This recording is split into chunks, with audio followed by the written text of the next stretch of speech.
Okay, right. Right, people rich man. Nicely done, nicely done, nicely done. So hi. Good night, folks, and thank you so much for joining me. Hi, Edithan. How you doing? Who else is in? I know there are a number of you here. Hi, Lenleys. I know it's a little bit late on today is what? Tuesday evening, but it was when I could get it organized. Hi, Marlene. Hi, Kwame. Hi, Daryl. Hi, Jody. Hi, Donna. Hi, Nola. So I want to ask folks, I on actually both platforms. Hi, Ecliff. How you doing? Ecliff, I need to tell you, I went to your store and I got two waistcoats. Right? The guy in the store sorted me out nicely, so I was finally able to get two waistcoats to fit me and fit me very well, and they're lovely. I can't wait to brush them out with some trousers soon, and I'll probably take a photo and send it to you. Hi, Cynthia. Hi, Lynn. Hi, Jenrad. Hi, Leon.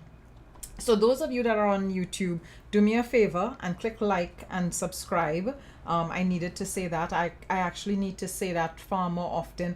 Hi, Christopher. Hi, Kerwin.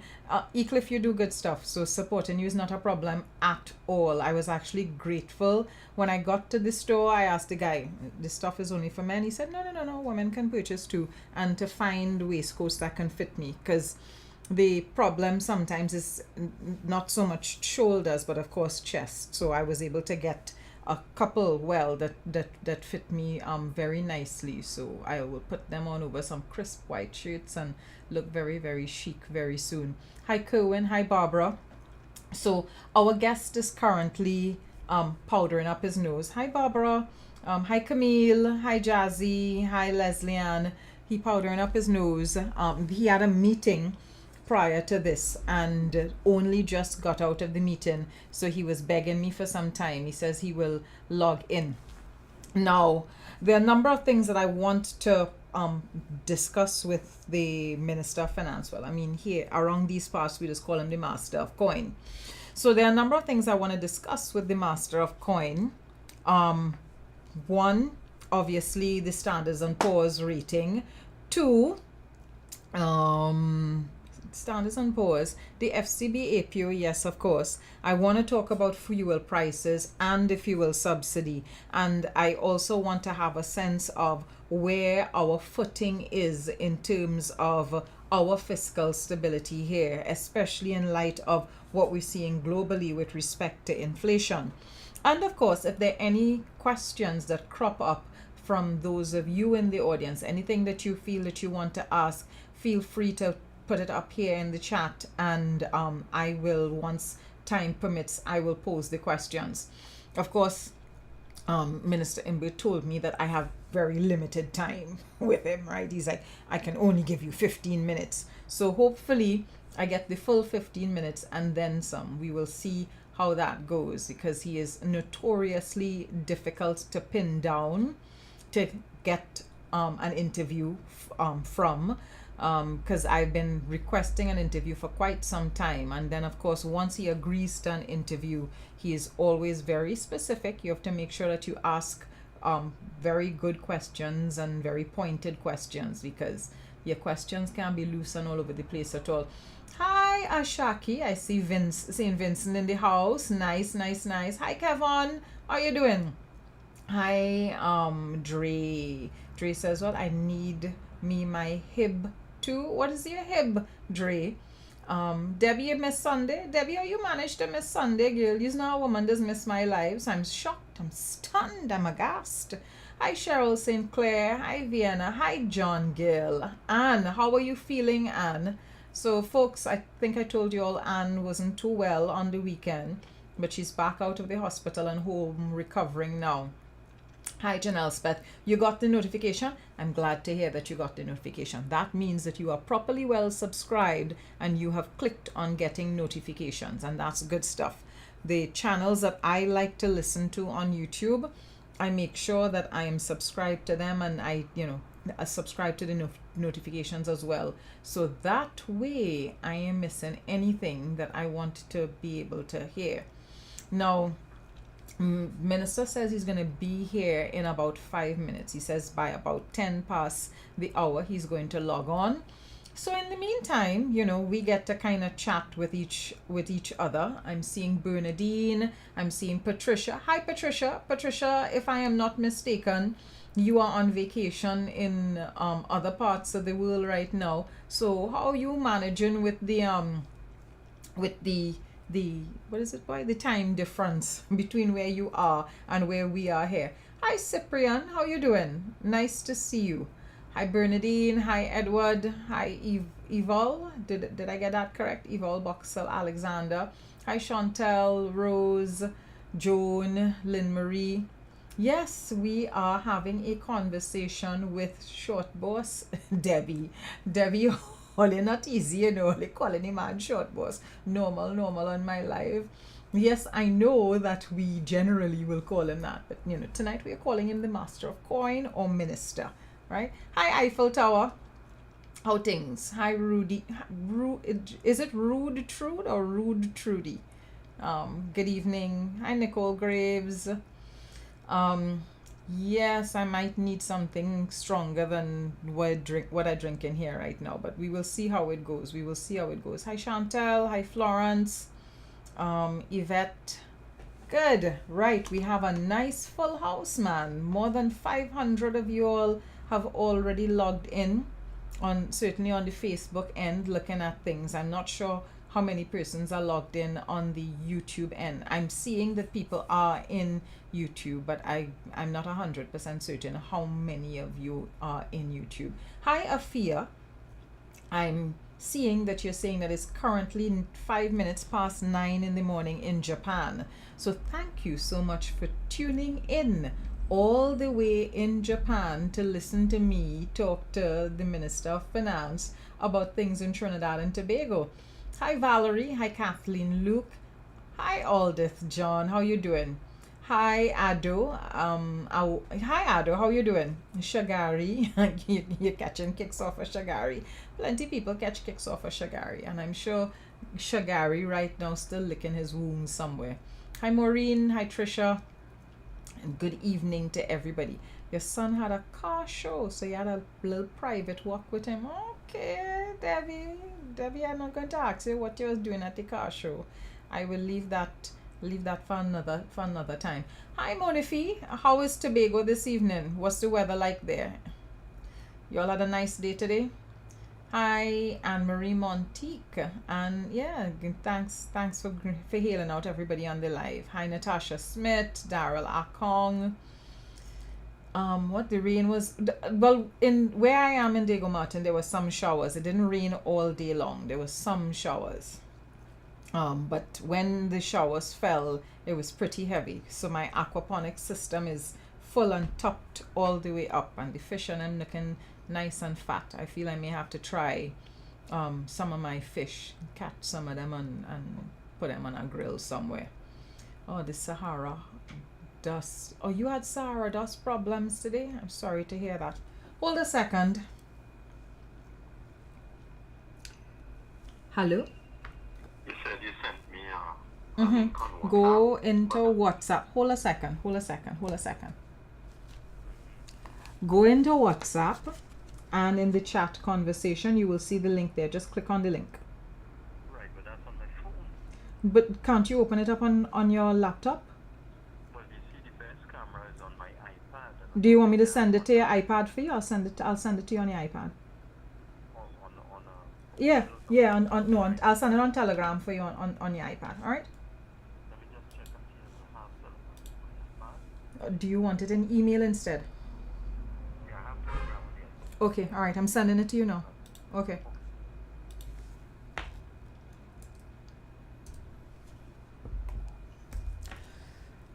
Right, folks.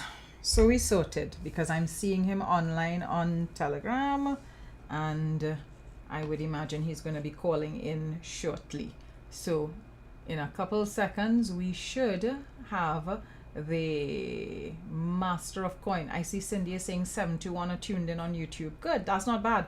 The live that I did on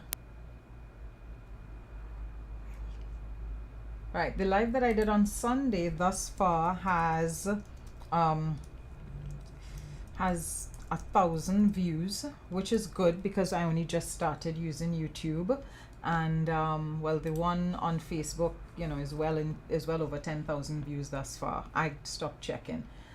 So I'm seeing my guest is sorting out his camera and setting things up. So as soon as he's comfortable, I will bring him on screen, and then we will begin. Hi, Javon. Cindy, how you feeling, girl? How are things with you in your part of the world?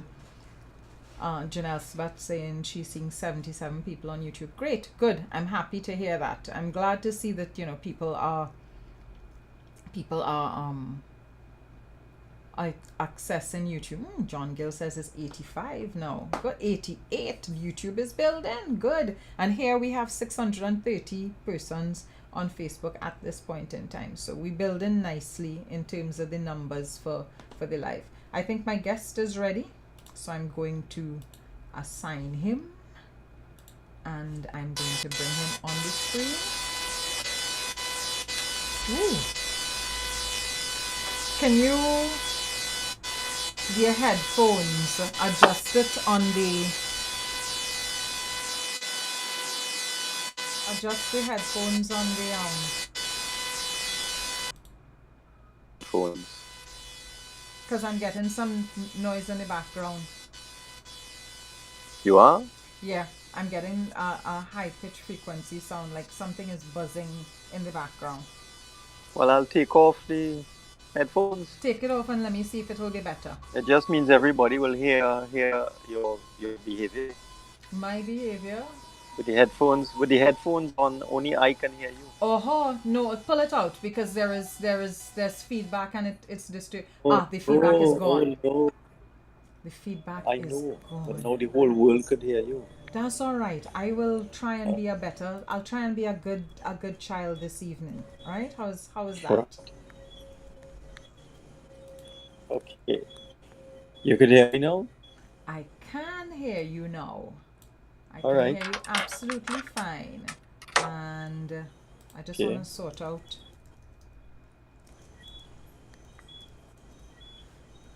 Right. Yes, now, for some reason, it's not allowing me to put I'm trying to put your whole name up. Oops. Right. Now, normally, this doesn't happen on screen like this. Normally, it would, once we would have had the opportunity to do it behind the scenes. Okay, good. So I'm sorted and I'm ready whenever you're ready, Minister. This size is good, right? Just 1 second. Yeah, sure.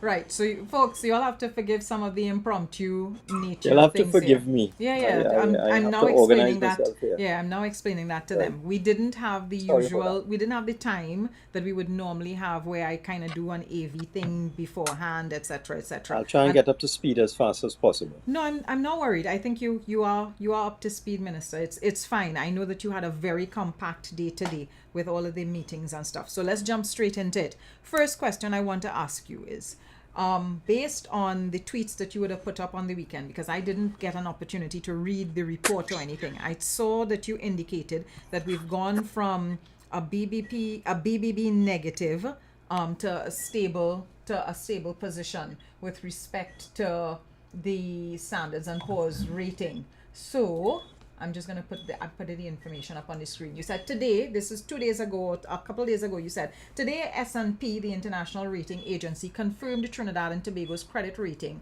at BBB negative, an investment grade rating reflective of Trinidad and Tobago's credit strength. S&P also improved its outlook for Trinidad and Tobago from negative to stable. And you also indicated that this is the first positive rating move for Trinidad and Tobago in 15 years. I'm not a finance person, and the majority of persons on this live, they're not finance people either.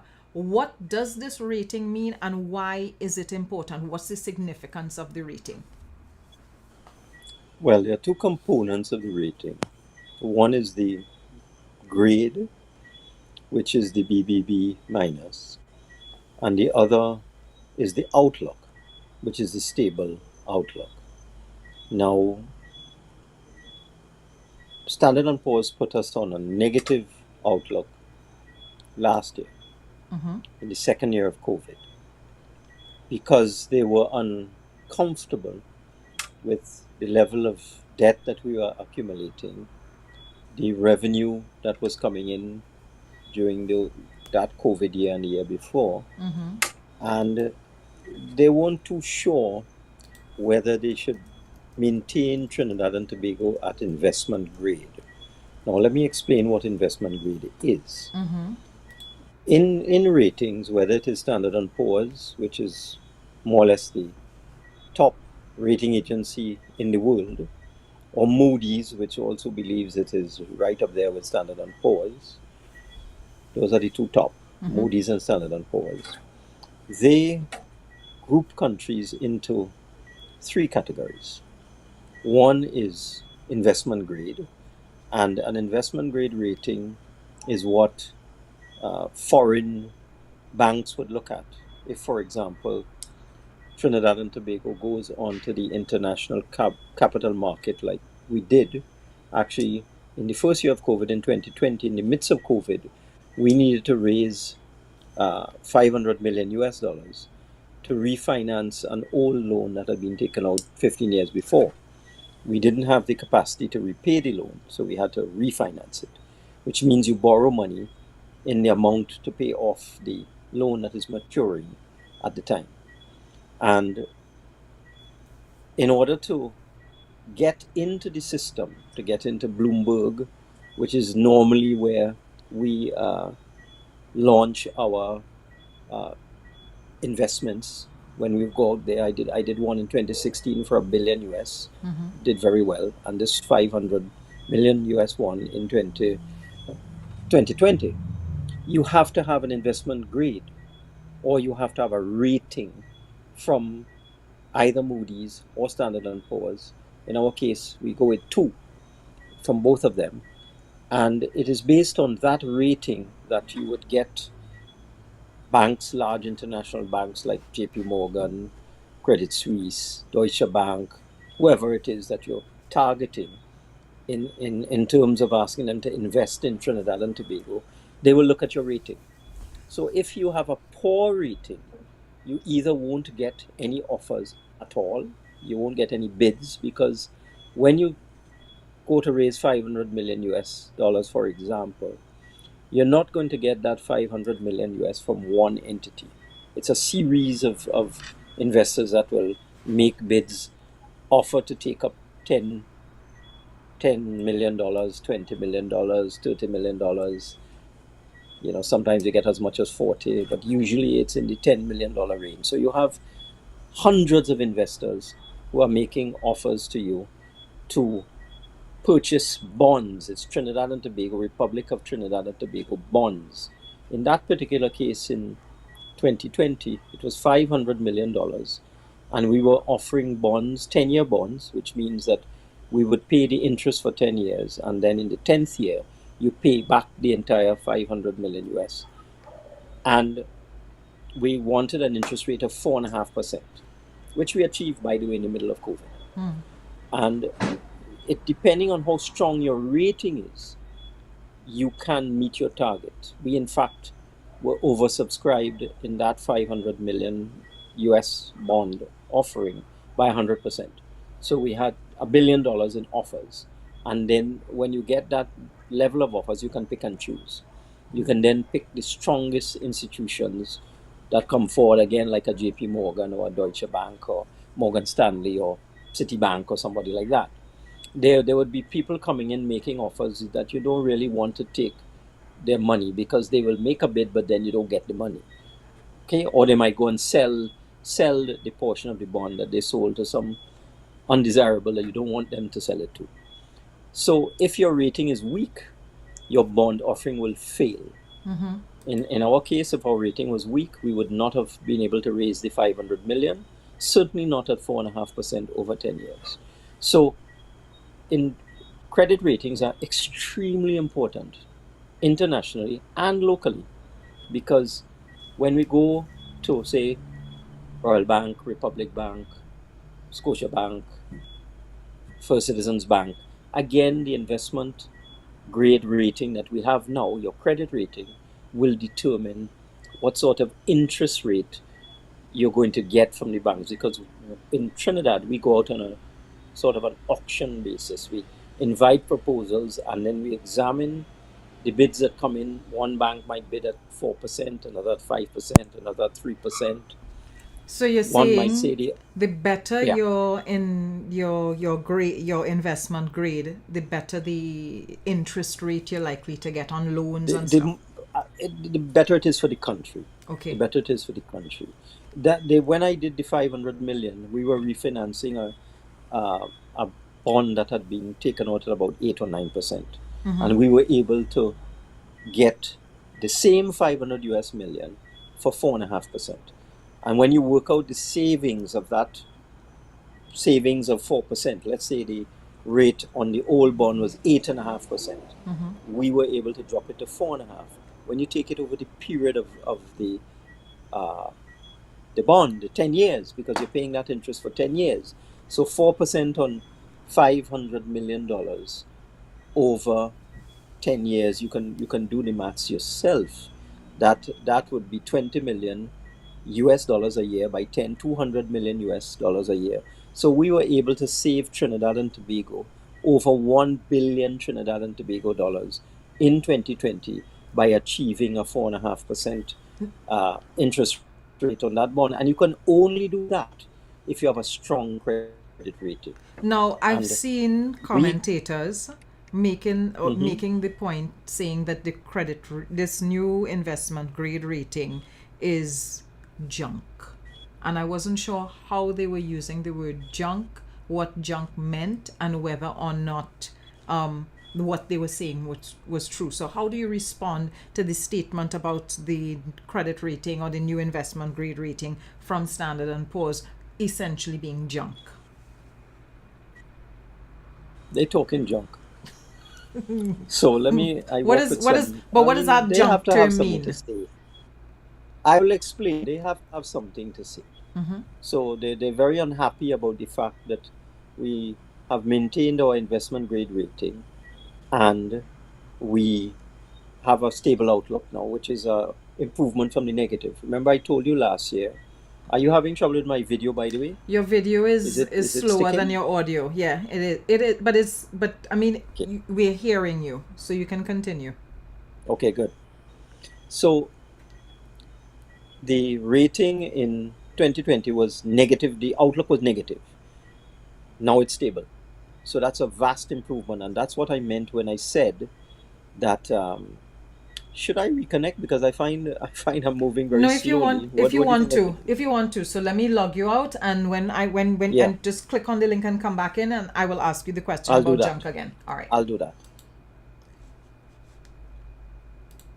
Okay, folks, so slight technical problem there. The minister is going to call back in, and when he calls back in, we will, of course, continue the conversation. I really want him to explain what junk and junk bond, or whatever that means, so that people understand it better. I certainly don't understand it. I read the things that commentators have to say, but, it's not every single thing I'd be clear on. Right, so let me reassign you, put you right back to where I had you before. Just now switch some things around. Goody. Right, so we're back in again. Well, it seems to be a little better. I'm not 100%. It is better. But we'll continue. Junk. You were explaining what junk is. So a junk bond is a virtually a kind of worthless bond. So, as I told you, there are 3 grades. You have investment grade, highest grade, speculative grade, which has levels from not so good to bad to very bad, and then you have default. Okay, so those are the 3 ranges of a bond.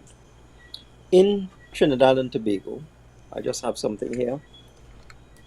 In the Caribbean, I asked my consultants to tell me, let's talk about all the countries in Trinidad, in the Caribbean. So the countries that are in investment grade are Chile, Peru, Mexico, Panama, Uruguay, and Trinidad and Tobago. The countries that are not in investment grade, that are in the speculative grade, Colombia, Paraguay, Guatemala, Brazil, Honduras, the Dominican Republic, Jamaica, Bahamas, Bolivia, Costa Rica, Barbados, Belize, Ecuador, El Salvador, Argentina, Suriname, Venezuela. Now, there are some countries that are so bad they don't even have a rating. So I just called out Caribbean countries that actually have a rating. And we are one of only 5 countries in the Latin American and Caribbean region that has an investment grade rating. Some of these other countries are so terrible that they could have a junk status. So, take Minister, Suriname, for example. if I may ask, and of course, I hope, and if it's sensitive information from the meetings that you can't tell us, just indicate that. But what would have allowed for Trinidad and Tobago to go from negative to stable? Because you would have been in meetings with Standards and Poor's. I imagine they come, they sit, they discuss with you, and then they eventually give their rating. Is that how it goes? Yes. Right. So what allowed us to go from negative to stable? Because you made a point in your post, and I also saw that your junior minister made the comment as well, that we were one of the few countries in this hemisphere to be in that position. And I'm looking at the fact that we went through a pandemic and there was also significant economic contraction. So how did we go from negative to stable in this period of time? Well, we may very well be the only country in the hemisphere whose outlook improved over the last 2 years. How we did it? What the rating agencies look at is your level of debt, your ability to repay the debt, your revenue, your expenditure. They look at your savings, so they've looked at our reserves, our heritage fund, and so on. And one of the most important things they look at is your debt to GDP ratio. Your debt to GDP ratio is an indicator of your ability to pay debt, your ability to borrow. So our debt to GDP ratio in 2021, like the rest of the world, was heading for 100%. So that would mean that our debt would be equal to 100% of our GDP. There's a sort of a soft target that was set years ago, pre-COVID, of about 65 to 70%. You're not supposed to cross that. If you cross that, you get into dangerous territory. The world has changed because of COVID, and now the soft target is maybe about 75%. Because countries they had to borrow. They couldn't survive in the COVID situation unless they borrowed money. From the time you borrow money, your debt to GDP ratio increases. During COVID as well, economic activity slowed right down because of lockdowns and restrictions. So GDP went down, debt went up. So the debt to GDP ratio in many countries skyrocketed. And you're talking countries like United Kingdom, they hit 100% debt to GDP ratio. You had countries in the Caribbean like Barbados, 150%. Jamaica, 110%. I think St. Kitts is all up in that region as well, over 100%. So when Standard & Poor's looked at us in 2020 and 2021, and they saw that our debt was climbing, we had no choice, we had to keep the economy going. They felt that our debt to GDP ratio was too high. We had hit 86%. And they felt we would soon be at 100%, which is a very dangerous point to be in, for a country, unless you have something called a reserve currency. If you have a reserve currency like US dollars, British pounds, yen, etc., you can print money because people want it. So the United States can have a debt to GDP ratio of 200%. It doesn't matter. You just go to Fort Knox and print more US $100 bills and they distribute them because everybody wants US dollars. But nobody in the world wants Trinidad and Tobago dollars because it's not convertible. A US dollar, you could use that in any part of the world. Go anywhere with a US dollar and it will be converted into the currency of the country you are in.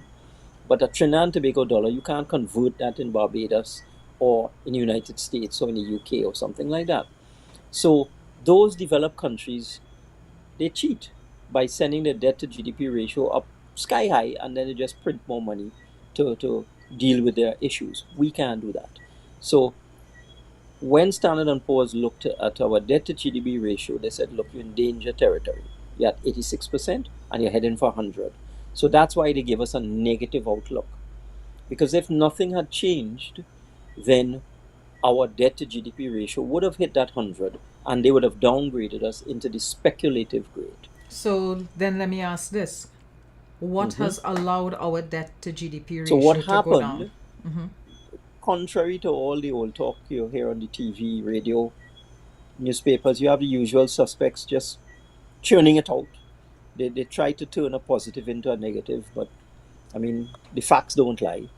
What happened, the economic stimulus that we created during COVID, the various things, the guarantee loan for small and medium enterprises, the income support grant, the salary relief grant, and all the various things we did as a country, payment of VAT refunds, etc., and also spending as much as we had budgeted, because we had budgeted just over 50 billion, and we had a choice. Revenue dropped by 20 billion. So we could have said, all right, we'll spend 30 billion instead of 50, which is what this country needs, about 50 billion TT dollars a year to run on, and perhaps a little more. So we had a choice when COVID hit us. We could have said, fine, we've lost $20 billion in revenue because of COVID. Let's cut expenditure to 30.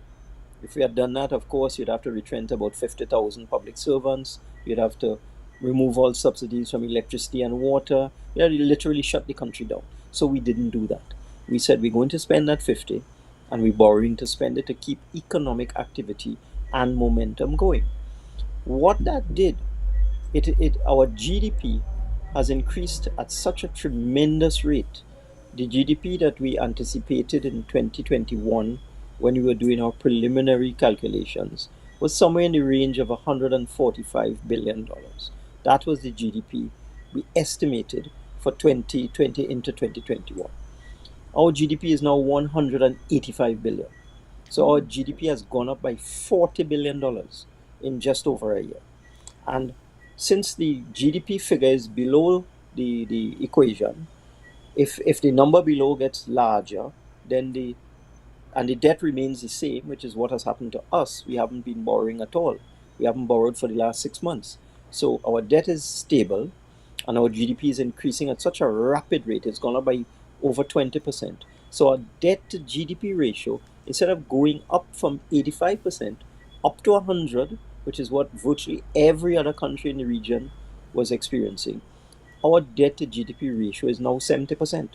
So we dropped 16% in the last year. Okay. Believe it or not. And is that when Standard & Poor's saw that, when they saw the 20+% increase in GDP and saw debt to GDP ratio dropping from 86% to 70%, and they recognized we're not increasing the public debt anymore. In fact, it's coming down a little bit. Those are the signs of a resilient, vibrant, growing economy. And that is why they've given us the stable outlook. Okay, so then my next question would have to be, are we servicing our debt better now? As I said, we're not borrowing. So that we continue to make debt service payments every month, we have to do that. That's a requirement. And as we are not borrowing more, when we make the debt service, it's a combination of interest and principal. So every month we pay off a little more principal, of 200 million or 300 million, whatever. Every single month we pay off the principal on various loans.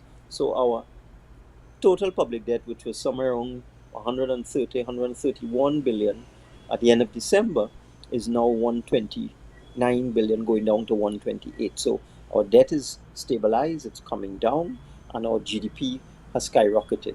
Yes, the answer is yes.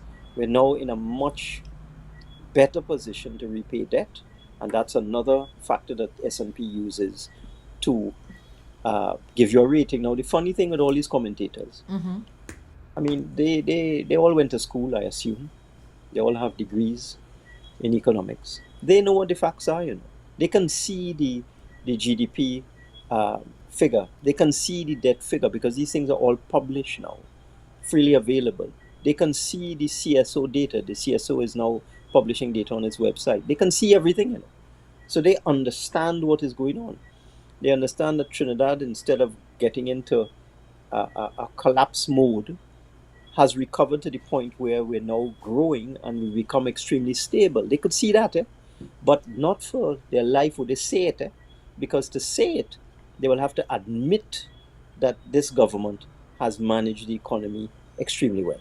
So that's why they talk all the nonsense they talk. What role has fuel prices, the increased fuel prices, this, you know, what appears to be skyrocketing fuel prices as a result of the Ukraine-Russia war, what role has that played with respect to GDP? And I want to know, what are the short, medium, and long-term implications of the high fuel prices that we've been experiencing?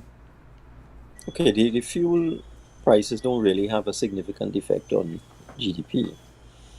But what they cause us to do, because we're getting extra revenue from increased oil and gas prices, we have to take a lot of that money and use it to subsidize fuel. Because even with the recent increase in the price of fuel, we had worked our calculations based on oil at $95.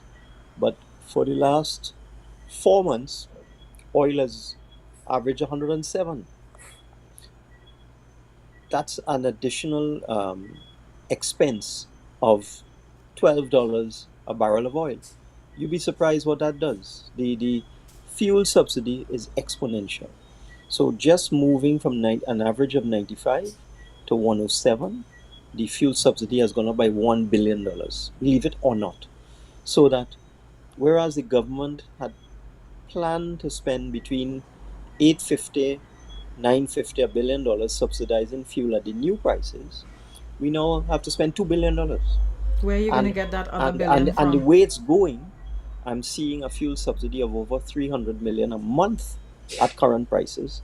So you're looking at a fuel subsidy next year of $3.5 billion. Now, let's assume we get $5 billion more than we expect. Mm-hmm. If you have to take $3.5 billion of that and spend it on subsidizing gasoline and diesel, these are the decisions that governments have to make. They have to look at it and say, if we have this amount of money to spend, should we spend it on that? So, or should we not instead spend it on other things? Minister, I want you to slow it down there for me a minute, because what I'm understanding is this. The higher the oil price, or the higher the fuel price we get for the fuel that we are selling here, the higher those prices are, the higher the fuel subsidy is. So we could be making a lot of money, but also that same money that we're making has to go right back into paying the fuel subsidy. Exactly.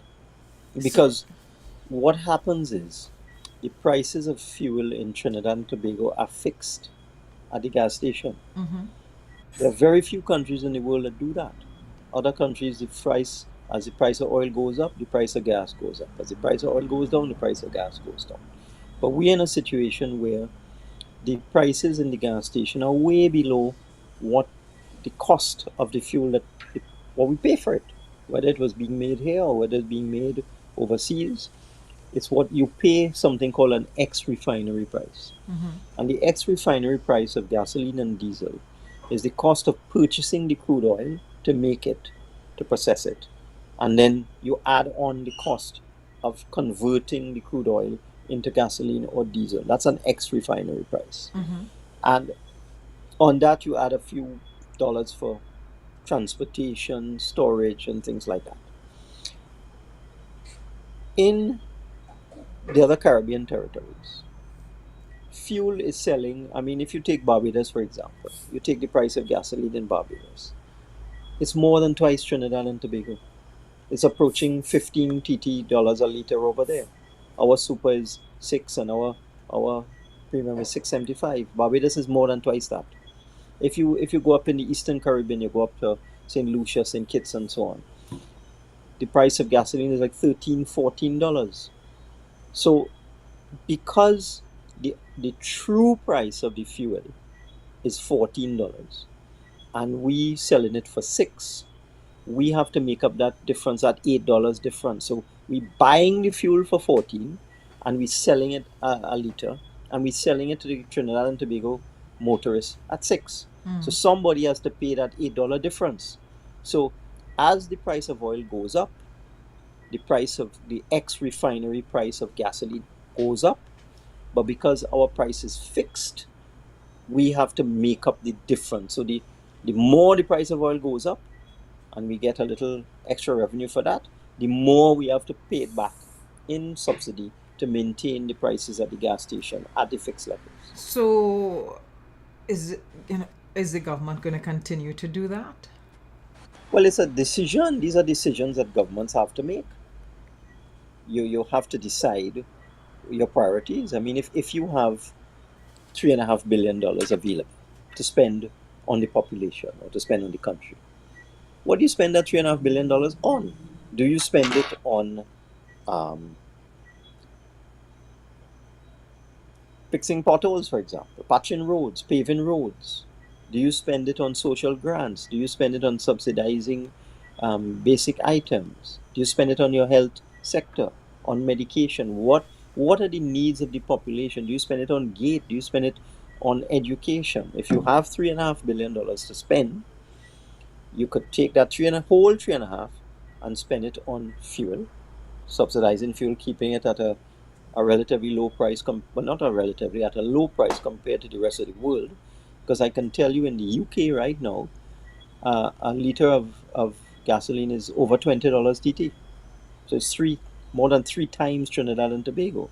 So do you take that $3.5 billion and spend it to keep gas at $6 a liter, or do you take the $3.5 billion and spend it to fix all the problems we have in this country, fix leaks, water leaks, fixing roads, medicine in the hospitals? These are the decisions governments have to make, and it's a conversation we've been having with the population now for quite some time. Minister, I'm still talking about fuel prices. The fuel prices have been very high. We're just talking about how high they are and what it means with respect to the fuel subsidy. So I want to ask this. Short term, we're making a lot of money. Yes, and of course there's a high fuel subsidy. But what are the medium and long term implications of the current fuel prices, especially since thus far the fuel prices have been as high as they've been because of a war? So what happens? The war ends, the prices change. What are the implications? Well, if you had listened to the Prime Minister recently, where he had a press conference, he made the point that when you come to a decision like this, you have to set a cap, and he made the point that we think a reasonable amount of money to be spent on fuel subsidy out of all the revenue the government gets, that the amount that should be spent on subsidizing fuel should be $1 billion per year. So if the price causes the fuel subsidy to be higher than that, he said that we would ask the population to bear that, and if it's less than that, we will reduce the price. So long term, we have to be looking at things like that. You have to set a cap. You can't allow it to get up to a crazy level, because I remember in 2014, the fuel subsidy cost the government of the day, then government, $7 billion, believe it or not. $7 billion was spent subsidizing fuel. Now that made no sense.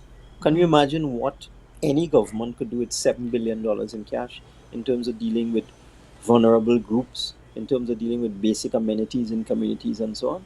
So you have to decide, out of all the revenue the government gets, this is the amount that can be spent to keep the fuel prices at a certain level, and then after that, the price will have to go up or down based on what the oil price could be. Now, the war in Ukraine may come to an end.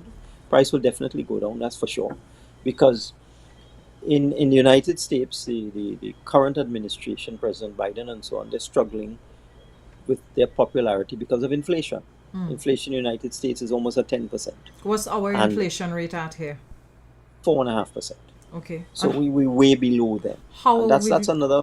how have we managed to keep our inflation rate at 4.5%? Well, we And had our it's inflation rate at 1% for 4 years. And that was because we did not devalue the dollar. Because a devaluation leads to immediate inflation. So if you had listened to what the experts had said, Mala Dukaran, for instance, she has been I saying it don't for want to some call years. any names. There are people I don't really want to give any oxygen to. So Gotcha. don't call any names for me, please. Okay. I mean, they're not in this live as you and me, right? Forget Okay. them. Okay. But I hope you don't mind. I don't mind. But the fact is that if we had done what they say and put the dollar 10 to 1, the cost of living in Trinidad and Tobago would have gone up by 20-30% immediately. So you'd have 20% inflation right off the bat. But we did not do it. We refused to devalue the dollar. And the main reason was to keep inflation down. So we kept inflation down at 1% for 4 years. But we import most of our food. And grain, a lot of grain comes from Ukraine, for example. So that the price of grain and the price of flour, wheat, all that sort of thing, doubled and tripled. And therefore, when that comes into the Trinidad and Tobago system, that is what is pushing inflation. So we have what is called imported inflation. The price of construction materials too have gone crazy, like the price of steel. Price of steel has more than doubled, tripled at one point. So for construction, when you have a basic commodity like steel being a major component of construction, and the price doubles and triples, and it's all made overseas and has to be imported, that is what has caused our inflation to be 4.5%. If these things were not happening, our inflation would continue at the 1% level. So I would imagine that That- up to this point, you are confident about the decision you made to not float the dollar. There's no way we were going to do that. That don't make any sense. I mean, why would you want to impoverish your country? We didn't need to do it. And in fact, one of these experts came to us within 6 months of our taking office, in fact, within the first 3 months, and told us that if we did not devalue the dollar 10 to 1, we would run out of foreign reserves within the first year. But because we knew what would happen if you devalue the dollar, you just make people in Trinidad and Tobago poorer and just send this cost of living sky high. We refused to take that advice. And so we find ourselves today, now 7 years later, with foreign reserves of $7 billion US. According to them, we'd have had zero in 1 year. We'd be like Sri Lanka and those countries, according to them, if we had listened to them. But we didn't listen to them because we understood the bad things that would happen when you devalue your dollar. So I'm glad that you raised the point about Sri Lanka, because I was actually going to get to that. One of your opposition MPs would have indicated that we heading towards being like Sri Lanka. So I wanted to get your response on that, not necessarily specific to him, but how is it that how has Trinidad and Tobago managed to avoid ending up in the same situation as Sri Lanka? Well, we avoided all the normal pitfalls that countries like Sri Lanka have found themselves in. Spending far more than you earn, for example. So if you're earning $10 billion and you keep spending 20, then you're just going to continue to have unsustainable budget deficits, and sooner or later it's going to catch up with you, because the larger your deficit, the larger your debt. Because a budget deficit, which is the difference between your revenue and your expenditure, is financed by borrowing. So let's say revenue is 40 billion, expenditure is 50 billion, you have to borrow 10 billion. But if you keep doing that, if you keep spending far, far more than you earn, which is what they did, then your debt just gets up to 100, your debt to GDP ratio gets up to 100%, 150%, 200%. Your credit rating goes into default status. Nobody wants to lend you any money. And then you have to finance your imports with your foreign reserves, because you're not getting money anymore. Your reserves go to zero. That's what happened to Sri Lanka. they just ran out of foreign reserves because complete mismanagement of the economy. So a lot of populist policies where they're just spending money on things that are unsustainable. I assume there's a lot of nepotism inside there as well. I've been hearing that. I think the president and the prime minister were brothers, blood brothers. And I mean, when you have that kind of situation, it's not a good situation. But to compare us to Sri Lanka, when, as I told you, out of all the countries in the Latin American and Caribbean region, there are only 5 that have an investment grade rating, and Trinidad and Tobago is one of those. So it means that Moody's, Standard and Poor's, the IMF, Carrie Chris, everybody else who has looked at Trinidad and Tobago has decided this is a stable country. This country has the capacity to manage its finances. Sri Lanka was just completely out of control. Nobody was paying attention. Everything just deteriorated. Their accounts went into deficit. They lost all their foreign reserves and everything just crashed. It had to come to a crashing end. So when I hear that kind of old talk coming from members of the opposition, I mean, what's the point of saying that? It's just stupid. I mean, you have to back it up with something. You have to be able to justify what you're saying. And when I look at the statistics that Standard and Poor's is showing us, the same opposition MP said when you look at the Standard and Poor's report, you could see that in a year or two, Trinidad will reach Sri Lanka and collapse. When you actually look at the truth, S&P is saying that they predict that 3 years from now, our debt to GDP ratio will still be below 70%. Our economy will be growing. That's what they're projecting. So when you look at the facts and you hear that rhetoric, they have to say something, Rhoda. I mean, it has to be horrible news for them that our outlook has been improved. And Standard and Poor's is like I don't know if you know anything about ships, but it takes hours to move an oil tanker. Mm-hmm. Oil tanker is so big and so heavy, the captain is there turning the wheel and the front might turn, the bow might turn 2 hours later because it takes so long to move it. So I use that analogy now with credit ratings. It's not easy to get these agencies to move your credit rating. They're happy to downgrade you, but to try and get them to upgrade you, that's not easy. That's like blood out of a stone. But if you look at the S&P rating, not only are they saying that we are very stable, progressive, well-managed country, they're also saying that there's potential for further upgrades in Trinidad and Tobago's rating going forward. So that's the reality. So, I mean, if you're a member of the opposition and you see that this government has managed to get this kind of favorable credit rating at this time, you have to be frightened. So I guess they're talking to their supporters and they're talking to people who don't know any better. And they're saying, yeah, man, Trinidad going to collapse. We're going through, get debt sky high. We can't pay our bills. Country crashing. But it is such a useless conversation. Because how does one answer that? How does one answer nonsense like that except to say it's nonsense? Perhaps one doesn't need to answer something like that. But Minister, let me ask you this, and we're drawing close to 9 o'clock, and I did promise to not keep you too long. Well, I told you you're getting 10 minutes. You already get 45 minutes out of me. So I will come for my compensation for that. Okay. Thank you for the extra time. But I wanted to ask you this very quickly.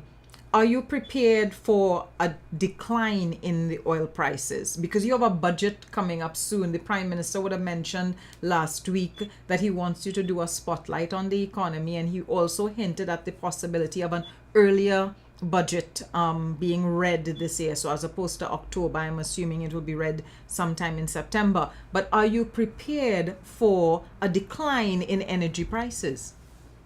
Certainly.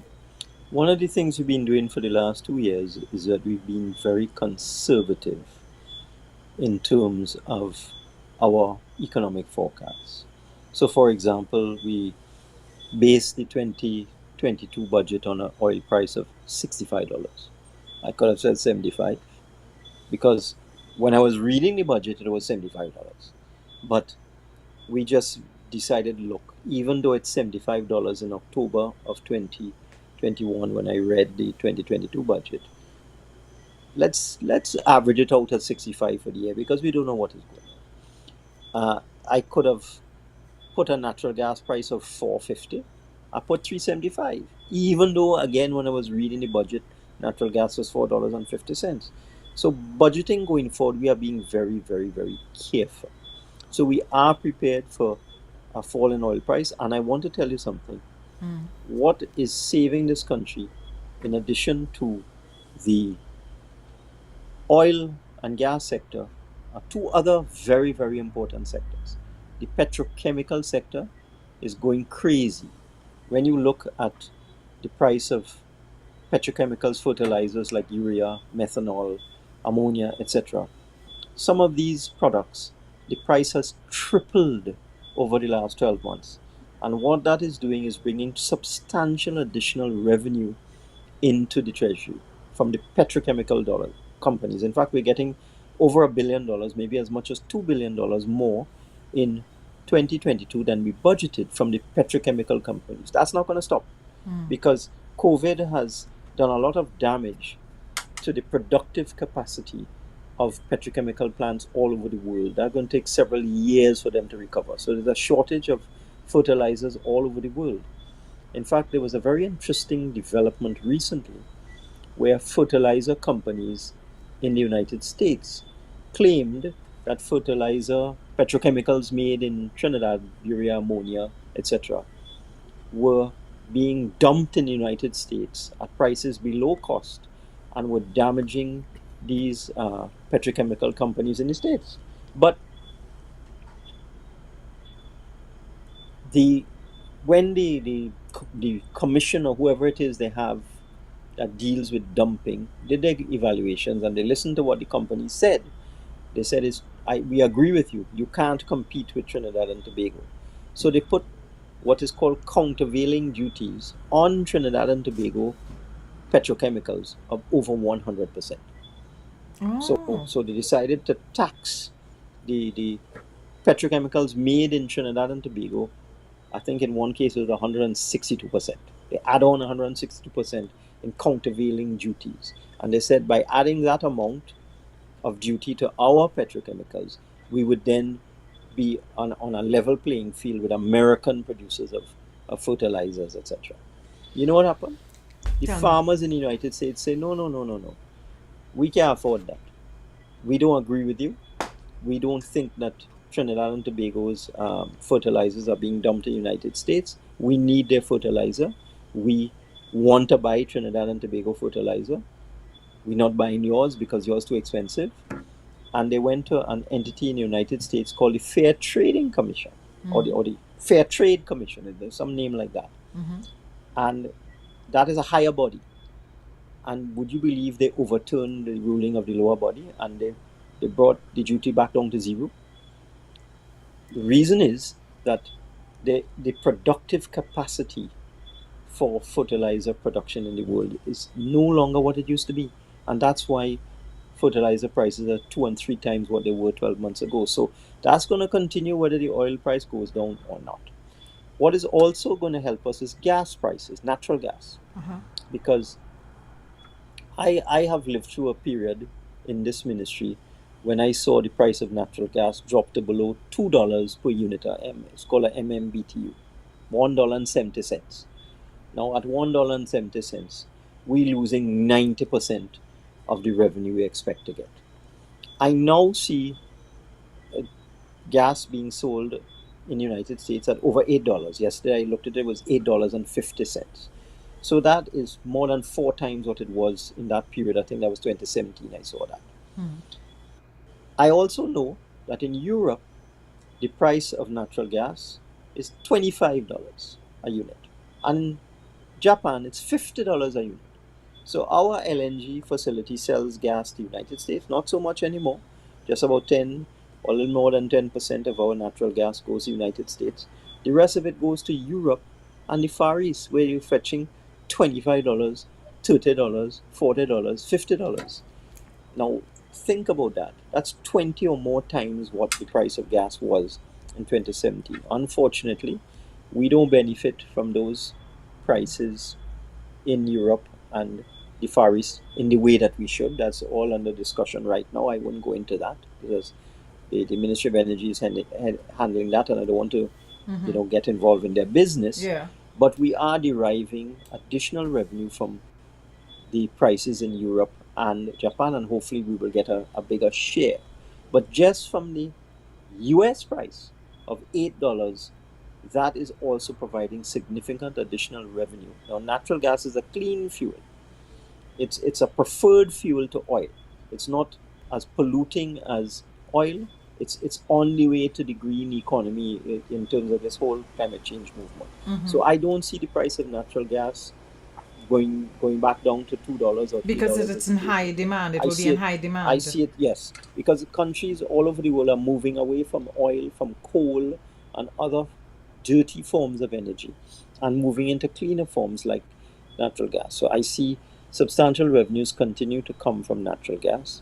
I see substantial revenues continuing to come from petrochemicals, and because we have been extremely conservative, I see we are going to meet our targets in terms of oil revenue. But one other thing, what has also saved this country is the resilience of the non-oil sector. You'll be amazed. Years ago, the energy sector would contribute 50% of our revenue and 50% of our GDP and more, 60%. There were times when the oil and gas sector contributed 60% of our revenue, and the non-oil, the other things, the financial services sector, construction sector, agriculture sector, manufacturing sector would contribute 40% of our GDP. And that's not too long ago. That's within the period of the former government that was so. You know what it is now? Tell me. The non-oil sector is now, it's reversed. So it's Really? the non-oil sector is now, yes, and that has been so for the last 4 years because of all the concessions and incentives we've given to the non-oil sector.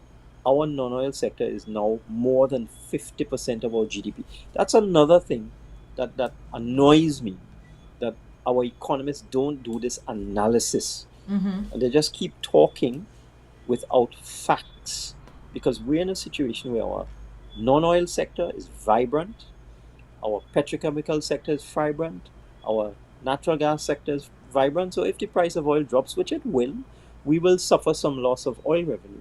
But I see good times ahead for the Trinidad and Tobago economy. Minister, closing question. The First Citizens APO. What are your thoughts on the First Citizens APO? Well, there was an attempt by some people in the media and an attempt by an opposition politician, I won't call his name, to scuttle the FCB public offering. They tried their best.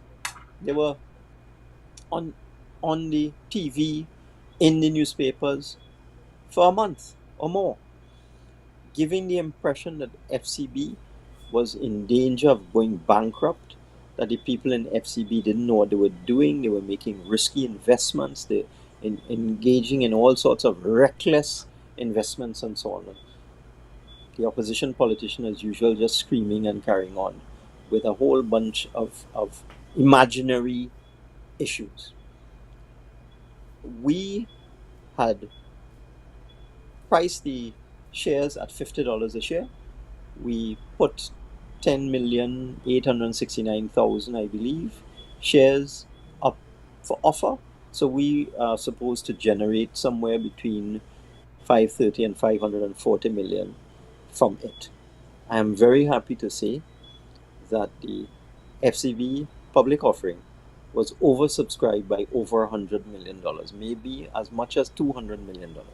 So when they do the final count, you may find that the people who put in offers for the FCB APO, the total offers might cross $700 million. And what was interesting about it is that thousands of little people, there are almost 1,500 persons, ordinary people, not banks, not insurance companies, not big corporations, 1,500 new investors have bought into this public offering, which is a tremendous vote of confidence. So people with their small savings have decided that they are going to ignore the noise of the opposition and the mischief in the media. And the FCB APO has been a tremendous success, far exceeded expectations. When is NIF2 coming, Minister? Because what I've noticed is when you put out these bonds, when you put out these shares, when you put out these what either IPOs or APOs, the public tends to respond very positively to them. And there are persons on the live chat here right now asking, when will there be another IPO or another bond or share offering for them to purchase? So what do you have in mind? Do you have anything in mind? Well, you have to back any thing like NIF with assets. Mm-hmm. And there are some assets that we have been seeking to acquire for some time. We're very, very close. Very, very close.